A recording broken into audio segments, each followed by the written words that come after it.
Uy. Hello? Hello, Sir Richard. Hoy, Suki. Kamusta? Magandang umaga. May problema kasi ako eh. Problema? Ano bang problema? Ano nangyari? Kasi, boss, nabangga ako. Ngayon, ang problema ko, ano bang kailangan gawin? Nabangga ka. Okay, nasan ka ngayon? Nandito ako sa shop mo eh. Kaya pa ako ikot na ikot. Wala naman ikaw eh. Ha? Nandito rin ako sa shop ko ah. Saan ka ba banda? At tatawag-tawag ka pa, nandito lang ako. May stress kasi ako, sir. Oh, bakit? Kung kita nyo nga itong sasakyan ko, Oh. kita nyo, ayan, no? Dubog. So, umaandar ako, ulat na lang ako, nabangga na. Binangga ka. Okay. May insurance ba yan? Meron, sir. Okay. Oh, meron. Comprehensive o TPL? Yun lang.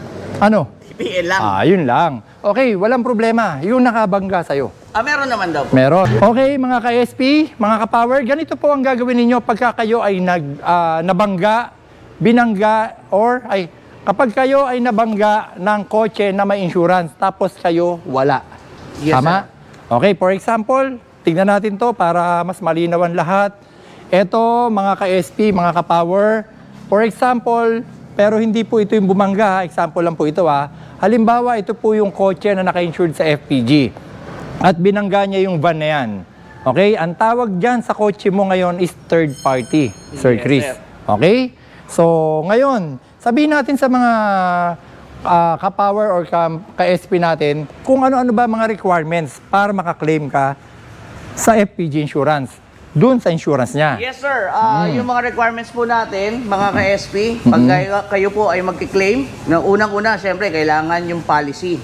Yes, Nung insurance nakabangga. policy. Yes. Bakit? Yes, sir. Kasi po, kailangan talaga yon yung insurance policy para malaman namin kung talagang naka-insured yung sasakyan na nakabangga doon sa sasakyan. Yes. Sa example namin na video kanina. Kasi baka mamaya, maisahan ka nito, Sir Chris, sabihin may insurance. Madali magsabing may insurance. Pero para iba pa rin yung black and white hanapan nyo ng insurance policy itong sasakyan na nakabangga sa inyo. Yes, for verification purposes din, sir. And syempre, sinasabit din po kasi yun sa insurance once na nag-claim tayo. Tapos, isa pa, tropa tayo. Suki, followers namin kayo. Kontakin nyo agad kami. Sir Richard, okay ba tong FPG insurance? Okay po yan. FPG, Malayan, Philippine British, Cocogen, Mercantile Insurance, Commonwealth Insurance, no? Yes, pati Fortune, nag-accept din tayo.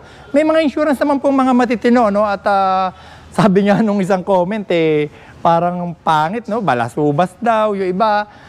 Actually, minsan nasa ahente rin po yan, Yes. Parang ako ay isang licensed agent. At may auto shop.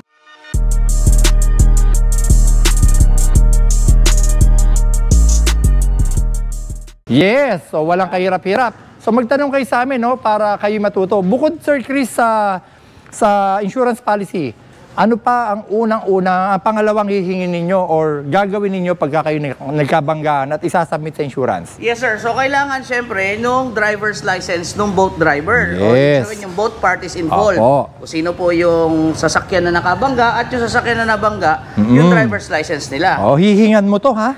Yes, sir. Oo, kasi pwede na kayong may peace of mind ka na ng konti dyan pagka meron siyang policy. Yes, sir. Pero hingan mo nga ng driver's license, picturean nyo na lang. Yes. Or, kasi yung driver's license, kailangan pa rin ng pirma niyan Pero Pagka sir, sa sinerox, atin kasi, once po na nga kayo nga po ay nabangga o nakabangga, dalhin nyo lang po dito sa shop, wala pong problema. Yes. Ngayon po, sinasabi namin kung ano yung mga kailangan dalhin.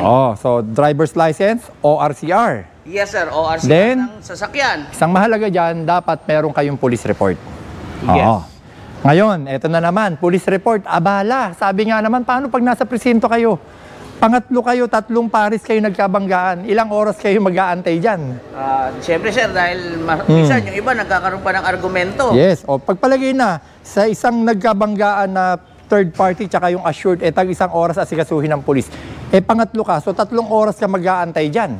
Yes. Kung ako naman sa inyo, magpagawa na lang kayo ng affidavit of accident. Yes, mas mabilis po. Yes, mas mabilis. Pwede yung magpictura na lang kayo ng lisensya, tapos hingiin na lang ng contact number, Yun, punta na kayo dito, sabihin nyo, punta na lang tayo kay Sir Richard Lugto or sa Powerlag Auto Shop. Doon na lang tayo mag-usap, gagawin po agad yan. Yes, sir. Oo. Tapos, next pa rin po, no? Since ikaw rin po ay yung nabangga o ikaw yung third party. Ikaw ngayon yan, di ba? Oo. For example, so kailangan din po ng inyong TPL insurance. Yes, para saan yan TPL insurance mo? Certificate of no claim. So, Yan. kailangan po, no, makakuha tayo ng CNC. Yan, no? CNC, Certificate of No Claim. Yes, sir. Mm. So, yung mga, ano na yon, mga requirements na yon, i-forward natin sa insurance company. Yes. Siyempre, kasama na rin po yung picture of damages. Apo. Tandaan nyo po, yung marami rin nalilito dyan sa CNC or Certificate of No Claim, kinukuha mo yan kung saan ka nagpa-insured ng TPL. Yes, sir. Okay? So, pagka-kumpleto na yan, okay na. Uumpisahan na natin to. Yan, uumpisahan na agad yan. Isesend lang po namin yan sa FPG Insurance. Pag mga ganyang kaliit, napakabilis pong aprubahan yan. Minsan niya, tsaka hindi na inspeksyonin to pag ganito. Yes, At sir. isa pa, tiwala na sa atin ng FPG Insurance at iba pang mga insurance company. Alright, Sir Chris, may natuto kayo mga ka-SP?